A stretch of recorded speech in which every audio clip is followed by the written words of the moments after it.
Mais avant de développer ces titres, cette attaque de requin à Bourail à hauteur de l'île Verte, la victime s'en sort avec des blessures légères mais reste traumatisée. On fait le point avec Nathalie Rougeau. L'attaque du requin s'est produite ici, à proximité de l'île Verte. Un site connu pour regorger de squales en raison de la proximité de la passe profonde de plusieurs dizaines de mètres. Il est entre 15 h et 16 h hier quand deux membres de l'équipage du Nirvana en mission à Bourail se jettent à l'eau après leur journée de travail. Selon un rapport, l'une des baigneuses a été soudainement chargée par un requin-tigre.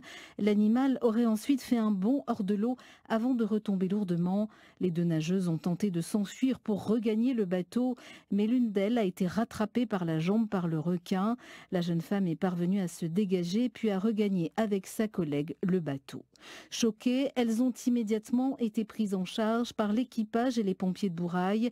La victime blessée est ensuite évacuée et soignée au Médipôle de Koutiaux. Ses jours ne sont pas en danger. Selon les premières constatations, il s'agit d'un requin-tigre de 4 mètres car le squale était plus grand que l'embarcation des scientifiques et des vidéastes qui travaillent en ce moment dans la région de Bourail sur un documentaire sur les cachalots. Ce n'est pas la première fois qu'une attaque de requin de grande taille se produit dans cette zone. Il y a 11 ans, un jeune surfeur avait été attaqué et tué par un requin blanc dans cette passe de l'île Verte. À Pau, il y a 4 ans, c'est une Calédonienne qui a été arrachée à la vie, elle aussi happée par un squale qui se trouvait dans le lagon.